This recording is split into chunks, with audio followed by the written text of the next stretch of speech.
जय हिंद दोस्तों, आपको याद होगा कि 31 अक्टूबर को यमन में रहने वाले एक हूथी रिबल ग्रुप ने, जिसको ईरान बैक करता है, उसने इजराइल के अगेंस्ट में वॉर डिक्लेयर की थी। तब उसके ऊपर में मैंने एक वीडियो भी बनाया था। अगर आपने वो वीडियो नहीं देखा है तो आप यहां पर आई बटन पर क्लिक करके उस वीडियो को देख भी सकते हैं। उस टाइम पर मैंने आपको एक बात बताई थी कि कैसे Israel backed Houthi rebel group ने इजराइल के अगेंस्ट में वॉर डिक्लेयर कर दी है और उसके बाद वो यमन से लगातार इजराइल के ऊपर में अटैक करने की कोशिश कर रहे हैं।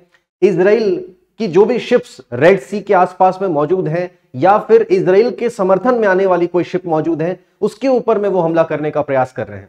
अब देखिए, इनका ये जो वॉर डिक्लेयर किया था उन्होंने इजराइल के ऊपर में, उसका एम्बिट इस कदर बढ़ता जा रहा है कि वो सिर्फ मिलिट्री शिप्स को ही नहीं, अब वो कॉमर्शियल शिप्स को भी टारगेट करना शुरू कर चुके हैं। बीच में आपने देखा होगा कि ब्रिटेन से निकली हुई शिप जो कि इंडिया की तरफ आ रही थी, उसके ऊपर में उन्होंने अटैक किया।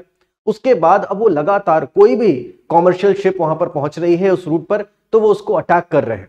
अब देखिए, किस शिप पर अटैक हो जाएगा, किस शिप पर अटैक नहीं होगा, ये बात नहीं पता। इसी बात को लेकर के जो कंफ्यूजन बनी हुई है, इसी कारण से अब जो ये कॉमर्शियल शिपिंग कंपनीज हैं, ये इस पूरे के पूरे रेड सी ट्रेड रूट को ही अवॉइड कर रही है। देखिए, आपने इस तरह की कई सारी खबरें हाल फिलहाल पढ़ ली होंगी कि रेड सी रूट पर हूथी रिबल ग्रुप वहां से जाने वाली कॉमर्शियल शिप्स के ऊपर में हमला कर रही है। देखिए, सारी चीजें क्या चल रही हैं, एक बार हम लोग इसको मैप में जरा समझते हैं। ध्यान से देखिए, ये जो रीजन आपको नजर आ रहा है, इसको हम लोग अरेबियन पेनिनसुला बोलते हैं। यहां पर ये कंट्री है, इसको हम लोग यमन कहते हैं। अब देखिए, यमन में ही बेस्ड है हूथी रिबल ग्रुप। यहां पर आपको एक स्ट्रेट नजर आएगा, इस स्ट्रेट को बोलते हैं बाब अल मंडेब का स्ट्रेट। बाब अल मंडेब स्ट्रेट यानी कि इसको जल संधि हम लोग बोल सकते हैं। यहां से देखिए, कोई भी ट्रेड अगर एशिया से होकर के यूरोप तक जाना है तो वो कहां से जाए, वो इसी रास्ते से होकर के जाता है, स्ट्रेट ऑफ बाब अल मंडेब पार करके रेड सी, और उसके बाद यहां पर स्वेज कैनाल है, स्वेज कैनाल पार करके Mediterranean sea, strait of Gibraltar, ये पार करके यूरोप, ये ऐसे ही पहुंचता है। इसके अलावा अब सोचिए कि चाहे यूरोप से कोई सामान एशिया जाना हो या फिर एशिया से कोई सामान यूरोप पहुंचना हो, वो स्वेज कैनाल रूट का ही प्रयोग करते हैं। स्वेज कैनाल रूट के अलावा हमारे पास में एक और रास्ता है जिसको हम लोग बोलते हैं केप ऑफ गुड होप वाला रास्ता। ये पुराना सी रूट है, पहले इसी का इस्तेमाल किया जाता था जब तक कि स्वेज कैनाल नहीं बन गई। देखिए, स्वेज कैनाल में और इसमें कितना अंतर है। स्वेज कैनाल रूट की अगर बात करें तो ये लगभग 10,000 नॉटिकल माइल यानी कि 18,520 किलोमीटर लंबा है। इस रास्ते से होकर के अगर कोई एशिया और यूरोप के बीच में ट्रेड होता है तो लगभग 25-26 दिन के आसपास का समय लगता है। वहीं अगर केप ऑफ गुड होप वाले रास्ते की बात करें तो ये रास्ता 25,002 किलोमीटर लंबा है, यानी कि इसमें एक अच्छा खासा आपको डिफरेंस देखने को मिल रहा है, लगभग 7-8 हजार किलोमीटर का, और समय भी इसमें ज्यादा लगता है, लगभग 10 दिन ज्यादा का समय। अब सोचिए, इस हूथी रिबल ग्रुप के ये जो कॉमर्शियल शिप्स को अटैक करने का ये जो सिलसिला चल निकला है, इसके कारण से अब शिपिंग कंपनीज लॉन्गर सी रूट से होकर के अपने ट्रेड को करने के लिए मजबूर है। बड़ी बड़ी कंपनीज, चाहे वो मेडिटेरेनियन शिप कंपनी हो, चाहे वो मर्स्क हो, ऐसी जो बड़ी बड़ी इंटरनेशनल शिपिंग कंपनीज हैं, वो अपने रास्ते को रीरूट कर रही हैं। देखिए, इनको एश्योरेंस दिलाने के लिए कई सारे प्रयास किए गए। उसमें जो सबसे बड़ा प्रयास है वो ये है कि यूनाइटेड स्टेट्स ऑफ अमेरिका ने अपने कई एलाइड नेशन से बात की और 40 देशों का एक समूह बना करके उन्होंने एक फोर्स तैयार की, जिसे रेड सी फोर्स कहा गया। देखिए, रेड सी फोर्स करके उन्होंने एक अनवील की और उन्होंने बोला कि अब रेड सी के रास्ते में कोई भी अगर शिप आएगी उसका प्रोटेक्शन हम करेंगे। लेकिन इसके बावजूद बड़ी शिपिंग कंपनीज उस रूट को अवॉइड कर रही हैं। उनका कहना है कि आप प्रोटेक्शन तो अभी हमको दे देंगे, लेकिन उसके बावजूद कुछ समय तक हम ये रूट नहीं इस्तेमाल करेंगे जब तक कि एकदम कंफर्म नहीं हो जाता कि महीने 2 महीने तक इस रास्ते में किसी तरीके की कोई बड़ी दुर्घटना ना हुई हो, किसी प्रकार का कोई अटैक ना हुआ हो, कोई हाईजैकिंग ना हुई हो। जब ये हम कंफर्म कर लेंगे उसके बाद हम ये रूट इस्तेमाल करना शुरू करेंगे। इसका मतलब समझिए क्या है, इसका इंप्लीकेशन क्या होगा। इसका इंप्लीकेशन इमेंस होने वाला है, बहुत बड़ा होने वाला है। एक बार जरा स्वेज कैनाल रूट का इंपॉर्टेंस समझें, उसका सिग्निफिकेंस क्या है। देखिए, हर साल यहां से 17,000 से ज्यादा शिप्स गुजरती हैं।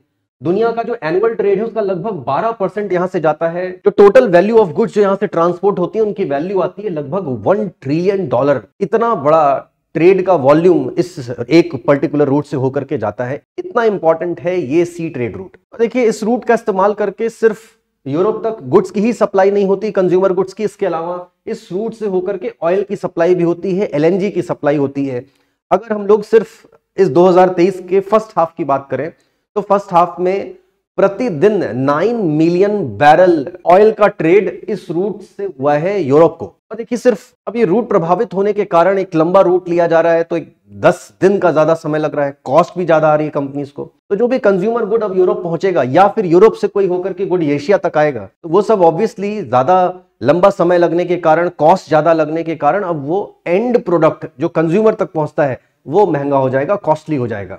तो इसका प्रभाव जो पड़ने वाला है वो ये होने वाला है कि मार्केट में महंगाई आपको हो सकता है कि ज्यादा देखने को मिले, चाहे वो यूरोप में हो चाहे एशिया में हो, हर जगह इसका असर देखने को मिलेगा। देखिए ऑयल रूट पर इसका असर जो यूरोप में खासकर से पड़ेगा, एशिया में आपको देखिए उतना कोई प्रभाव इसका नहीं पड़ने वाला, क्योंकि ऑयल यहां से निकलता है, यहां से इस जगह पर सप्लाई कर दिया जाता है, चाहे इंडिया हो, चाइना हो या फिर ईस्टर्न एशिया हो, जापान, साउथ कोरिया, ये सब वहां पर प्रभाव नहीं पड़ेगा। लेकिन यूरोप तक जो ऑयल की सप्लाई जाती है, एलएनजी जाती है, वो तो अब लंबे रास्ते से होकर के जाएगी, तो ऑयल के प्राइसेस भी अभी बढ़ेंगे।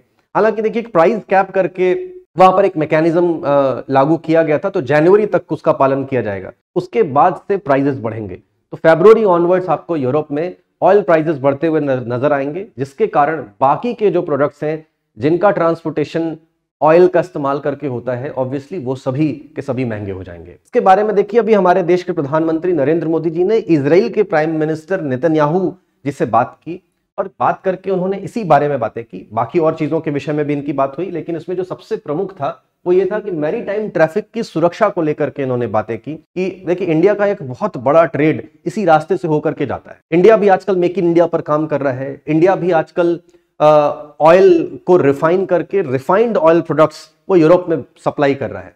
अब ऐसे में ये ट्रेड रूट अगर प्रभावित होगा तो ये लंबे रास्ते से होकर के जाना पड़ेगा इंडियन गुड्स को भी, और यूरोप में पहुंचने के बाद में वो महंगे हो जाएंगे। इंडियन प्रोडक्ट्स यूरोपियन मार्केट में उतने कॉम्पिटिटिव नहीं रह जाएंगे, इसलिए भारत ने ये चिंता जताई है।